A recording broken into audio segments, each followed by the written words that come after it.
Hello, c'est encore votre formateur des formations pratiques et certifiantes. Alors aujourd'hui, nous allons aborder un nouveau sujet. Le sujet d'aujourd'hui concerne deux fonctions.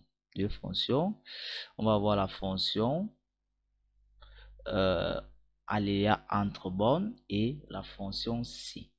Alors, je vais d'abord vous parler en premier lieu de la fonction si d'abord, parce que c'est une fonction très intéressante. C'est une fonction incontournable pour des utilisateurs de Excel.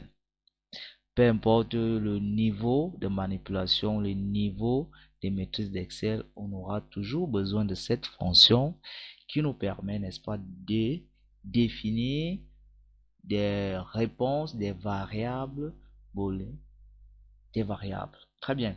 Alors, la fonction si, lorsqu'on entend par si, on peut déjà se mettre, dans la tête qu'il s'agit bel et bien d'une condition, n'est-ce pas? Une condition qui va donner la réponse soit vrai, soit faux.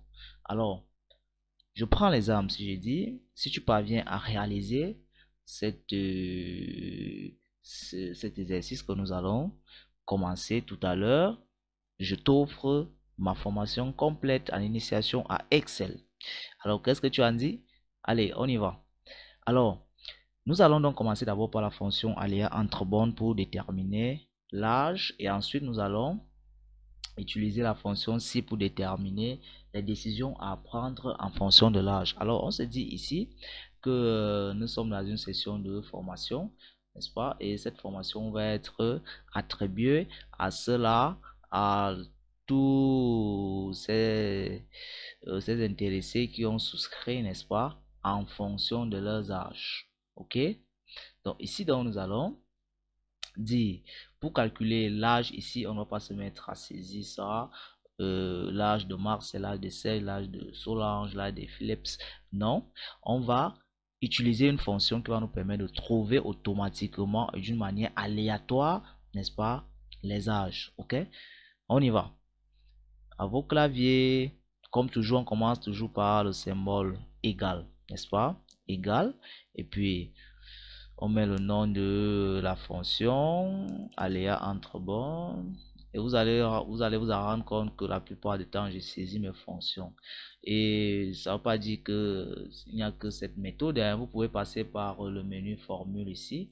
Et puis, vous cherchez votre, votre fonction. Vous pouvez toujours passer par accueil au niveau de la barre. Bon, pas par accueil, mais au niveau de la barre de formule ici à fonction. Vous cliquez là et puis l'interface de communication en ce qui concerne les fonctions va s'afficher. Vous pouvez chercher votre fonction. Par contre, moi j'aime bien les saisir. Très bien, on y va.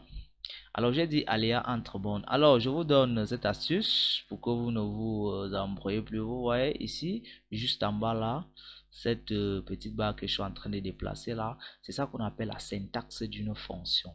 La syntaxe c'est quoi? C'est le chemin à respecter, n'est-ce pas? C'est le chemin à suivre. Ce sont des étapes, n'est-ce pas, à réaliser pour pouvoir obtenir le résultat que vous voulez en avoir. Très bien. Donc ici, il me demande donc les mines, quel est le minimum? Je vais dire 15 ans. 15 ans, oui. Ensuite, il me demande le max, quel est le maximum? Je vais dire 30 ans. 30 ans. Et puis, je fais ma parenthèse. Je valide et automatiquement, j'obtiens 17 ans. D'accord? Et là, j'incrémente mes données. Voilà, j'ai déjà mes âges qui peuvent être aléatoires, comme sa fonction l'indique, aléa entre bornes, donc aléatoire entre deux bornes. Alors, en utilisant la touche F9, n'est-ce pas? F9, vous voyez que mes données changent, mes données sont aléatoires, ça change au fur et à mesure que j'appuie sur cette touche-là, mes données peuvent changer. Très bien. Maintenant, allons au niveau de la décision, le si. Alors, il faut comprendre que le si que nous allons utiliser ici, c'est le si à une seule condition. On peut avoir le si à deux conditions, à trois, à quatre conditions. C'est même si lorsqu'il a déjà plusieurs conditions, il se trouve souvent associé avec d'autres fonctions comme la fonction et, la fonction ou. Donc, je vous invite également à voir, à suivre, n'est-ce pas, dans nos vidéos. sur notre page YouTube. Très bien. Ici, donc, nous allons donc spécifier dans notre fonction si. On met égal si. Le si va nous demander un test logique. Le test logique, c'est quoi? C'est la question qu'on se pose. C'est ça le test logique. Donc, si donc, on a le test logique, c'est l'âge. Si l'âge est inférieur, n'est-ce pas?